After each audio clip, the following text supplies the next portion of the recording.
Hi, I'm Preeti Sharma from the Ananta Centre, and today we have with us Mr. Lukas Savickas, member of the Lithuanian Parliament. Welcome to the Arohana Podcast by the Ananta Centre. Would you like to start off with introducing yourself first for our audience? At the moment, I'm a member of parliament, as you said. I focus on economic issues, work in the economic committee, and that's a natural thing because I just ended up in my term as a Minister of Economy and Innovation.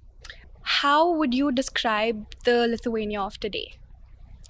Something which is really a big passion of mine is to have an opportunity in all different international formats to talk about Lithuania from this amazing, young, fast-growing country, which has the hunger within the society and its institutions to really strive and to achieve something which seems unachievable. And when I look at the period of our country, at economic growth that it performed in the short timeline since joining European Union, it's spectacular. If I would be an investor, that would be a startup I would be definitely willing to be invested in. And I think this is something which really stood us out in a couple of years when Europe, major European economies have been struggling.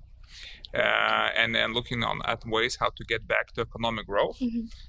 In the meantime, Lithuania has steadily performed one of the best economic growth numbers. And that is something which I think links to one of those amazing factors that in times of crisis, not the crisis themselves define our country, but our response to that. Right. And since the 90s, when we have restored our independence, we did that in a very, in a way which created a strong foundation for our economic growth. The last challenges of COVID helped us to transform our country's goal of life sciences, and our life sciences sector grew. It doubled in 1 year.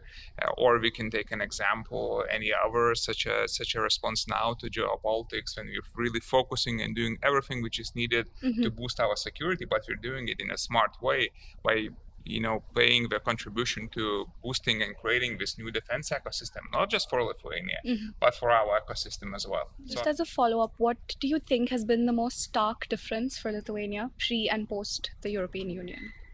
Well, it's something which would be very hard to pick one, but definitely both have played a very significant role. And I think our access, the way when we built towards our membership in EU have been a period of massive growth and transformation.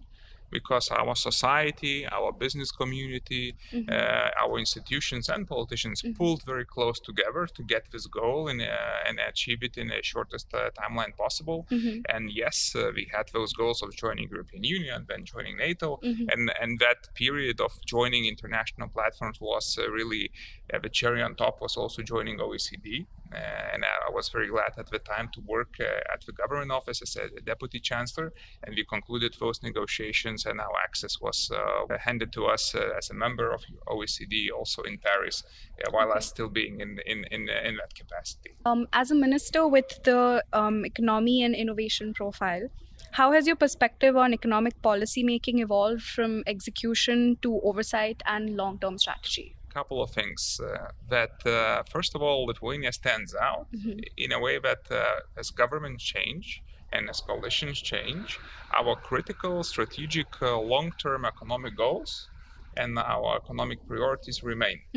So I can give you an example. I mentioned it before just a little bit. Since our previous work in the previous government in the years 2016-2020, we have raised the goal of reaching 5% of our GDP to be created from life sciences sector. And that goal continues to be a government and the country's goal, despite the fact that now is, I think, third or fourth government in place since that time.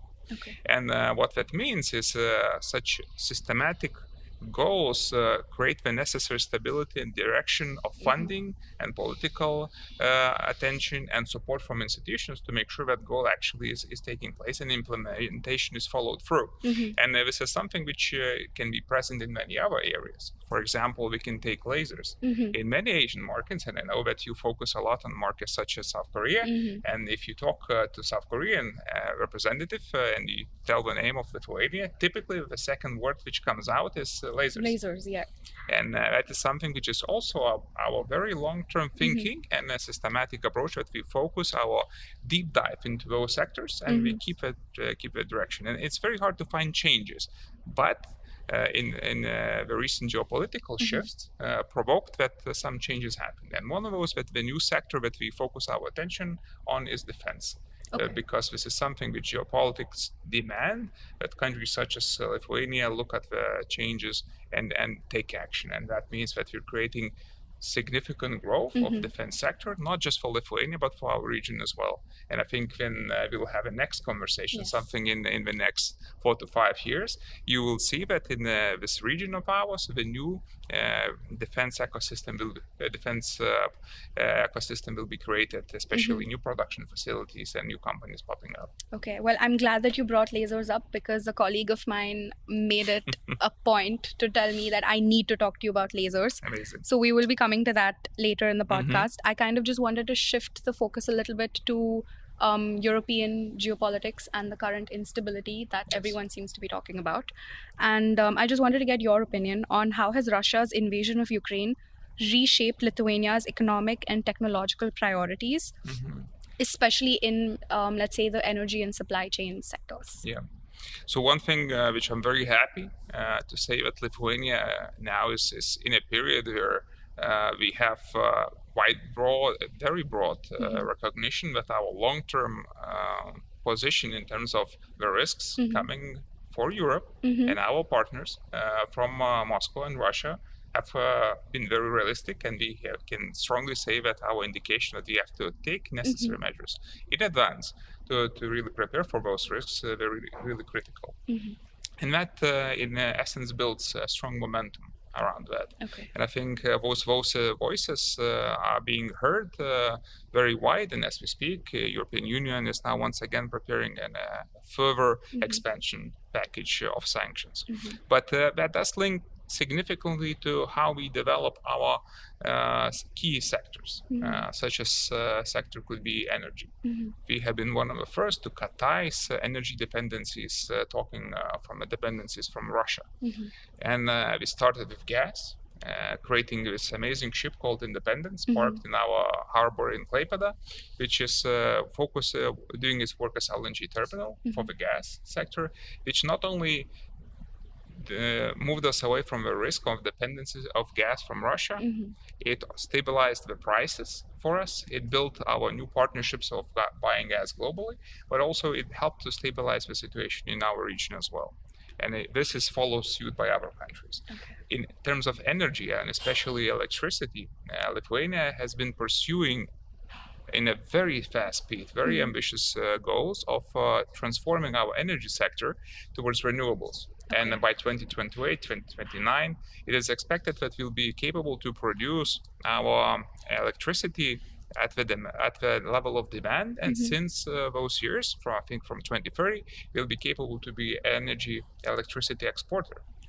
Which is a very interesting pilot case for our bigger markets, because that indicates that within those harsh geopolitical realities, if you take seriously the opportunities of how can you make this risk into an opportunity with a strong focus, clear direction, work with the market and international partners, you can create those opportunities which then helps your country to stand out as a leading example of how can this create stability, de-risk the situation, but also position you globally as one of the leaders of those technologies. Just to follow up, do you think domestic politics has changed since? And do you think Europe's long-term outlook itself has changed since instability in the region? I think clearly the eyes have been opened, and I had many personal individual contacts with different politicians across the globe and especially across Europe, which now sees that it cannot be no longer argued that if we have economic relations with Russia, that means that no risk is going to come from that direction. it seemed reasonable a few decades ago in many Western capitals, and it clearly is no longer a dominant view in Europe, as I think so, especially in Europe, which means that this has opened up the eyes to the realities that we are faced, and that helps us to build those coalitions to really address the issue at its core. We have to see where the risks are coming from. We have to see where the aggression is coming from, and to prevent that, we need to showcase strength, and strength which is united in Europe. And I think this is something which builds the momentum, and you can see now that Europe is taking necessary steps to build its military capacities, to express its strong support for Ukraine, and then to make sure that this prevents any further escalation in this region. And that is something which in this unstable world is very much needed. And I think it was a strong wake-up call to Europe as well, to really do its part. And I think United States have done a significant part also in stressing the importance of Europe stepping up. And I think this is something which is taking place at the moment. And small countries such as Lithuania is really, leading in that way, doing its work, showcasing that it's possible, showcasing that the support of a society can be built around that. And I think this is a strong momentum. Hopefully it's going to last, it's going to get delivered on time. While Europe is rediscovering industrial policy and geopolitical uncertainty, what do you think should be the EU's top, let's say, 3 priorities to remain competitive against the United States and China?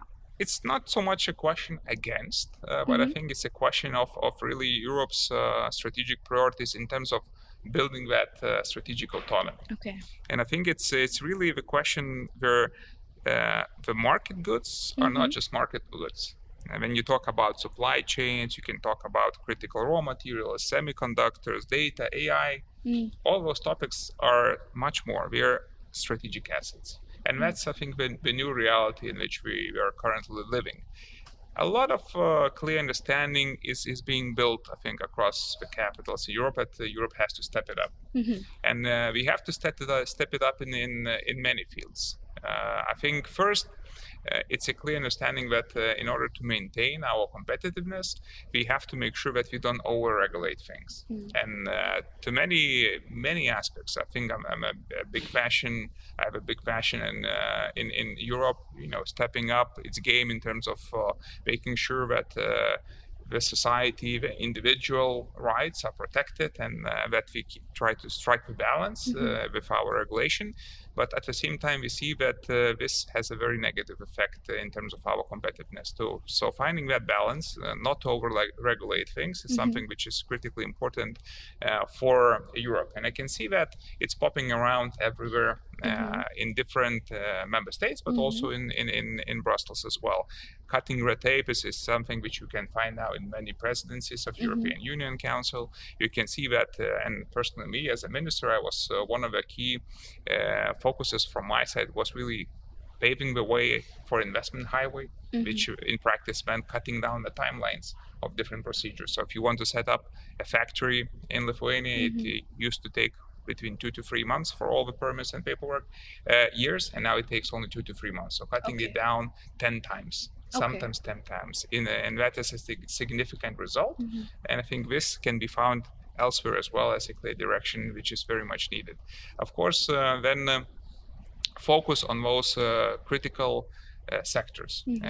Realization that we cannot just outsource our manufacturing everywhere else, because especially during COVID, we saw that those dependencies really hit you in those realistic terms, that you need to have strategic access to manufacturing locally. So having the manufacturing here is also critically important. We from Lithuania are trying to do our best, especially in such fields as semiconductors.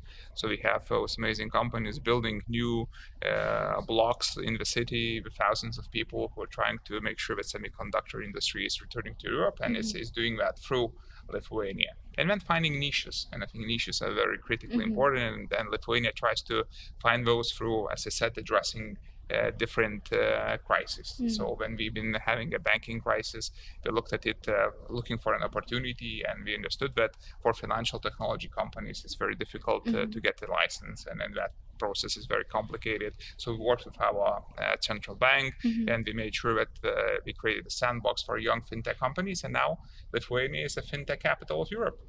Most of registered fintechs are registered in Lithuania because our license, which we hand out, is not for a Lithuanian market. It's a license for all Europe. And this is something which showcases, again, if you find a clear niche, you focus your institutions, you focus your political attention, and the capital and the private companies are joining in. I'm going to move to laser technology now. Let's go for it. Just for all of my colleagues that want to know what you think about it. And so obviously we've spoken about this already. Lithuania is known for its laser technology ecosystem, not just in Europe, but across the world. So what policy decisions helped build this sector in Lithuania? Yeah, so this is something which definitely comes back to a very traditional path. So we started with a deep dive into science and our universities, and it all came around from these amazing people who have been focusing it from a very much scientific perspective. And this is something which still is very much the success part of today, because if you look at the best world universities, best universities in the world, you would find Lithuanian lasers in 9 out of 10 of those universities' laboratories. And that is a clear indication that this is still the strong foundation is coming from scientific background. And now having this strong, clear scientific background helps us to move this directly into the capacity of expanding into the market, such markets as we talked South Korea, but also Japan and many others. As a minister, OPPO is opening up different offices in the United States as well. And this is something where, this niche capacity from lasers to photonics as well helps us really to stand out. And I think Lithuania now is not racing at a scale capacity, but rather at the quality of a product, because then it links to the supply chains, it links into this manufacturing chains where you can find that Lithuanian lasers fit the need of companies at a spectacular rate. I mean, I don't really understand, I think, such high-tech science too well, but it is very fascinating. And I heard about the glass cutting with the lasers. So I had the chance to touch the bits and pieces and see them collapse. You see a glass and you see no cuts, but if you bend it a little bit, it breaks it immediately. So you see that it's invisible to your eye, but the precision is just spectacular. And if you have a chance ever to visit Lithuania, there are a bunch of companies for you to see, and we're very open to share and have that experience because then it helps you to understand that science. Yes, absolutely. And what lessons do you think other countries such as India can draw from Lithuania's experience of building this industry? So I think, first of all, like I said, it's really choosing your focus and choosing your priorities, because the experience globally from any country, not just Lithuania, is that you cannot do everything at the same time. And for India, of course, you have the scale and the number of people and many other things, which, of course, let you have a bit wider section of priorities, but still you need to prioritize. You cannot be everywhere at the same time. So I think, first, is prioritization, really picking and choosing the battles that you want to fight, and then stability and direction and determination to keep at it, because there's a bunch of challenges along the way which you have to address to make that happen. And then of course it's all about the people, and if you work on universities and the capacities and qualifications of people, this is something which helps you stand out. And I think this is part of the major success of ours, because it came from universities and went into the market, the companies which went global with their attitude, but always focusing at the people and their qualification. This is something which helps us to continue to stand out, and I think this is a true path in the long term, how to build such successful niche sectors for any country. From your perspective, what do you think is the biggest untapped opportunity in India-EU economic relations? Well, the directions are just uncountable. I think what we're witnessing now is something which I'm happy to say that in all my meetings throughout the days here, I can see something which you find it in the eyes, in the energy of the people you meet. Everybody is feeling that India is on the right path. India is trying to outperform and grow and showcase in different fields. And I think the determination really is inspiring. And I think once you have that, it's a very strong foundation to keep going. At the same time, it's a historic moment because we are now having a chat here in New Delhi. We've just last week the signatures on free trade agreement and the upcoming event of AI Action Summit. Action Summit, yes. Which is happening next week. So, and this is just the first few months of the year. So imagine how many amazing other things we will be able to achieve in the next months of this year and, further on. So this means it's a wide tapped opportunities. The free trade agreement as such, I think it's on both sides the biggest FTA that has ever been negotiated, both for India and for Europe. It is a strong foundation. Of course, it's not a final stop in our economic partnership, but it's a critical foundation because it eliminates those barriers, tariff barriers, which are both important to Indian side and to European side. It's something which connects us to all the areas which could be growth perspective for both. I think India in many cases can offer Europe a scale the market, and Europe in countries such as Lithuania can provide the necessary niches, high value added sectors, and therefore it's not so much a competition race in this new trade moment, but a lot of complementary moments taking place in this partnership. We can offer each other those opportunities, and of course that's something which to a lot of extent has the necessary indication that in this world of instability, when it seems that there's so much fight in tariffs and many other things, we can move towards more trust and agreement-based cooperation, which benefits both sides. And the scale of that is of course spectacular. We'll have to see how our businesses react. There's still ongoing procedures on both sides, and throughout this conference we heard the ambition to get it all signed up and ready to go by March next year, and some are even more ambitious. So this is also very good looking. But the long-term perspective, doubling the trade amounts by 2032, I think that is something which is being discussed in different corridors.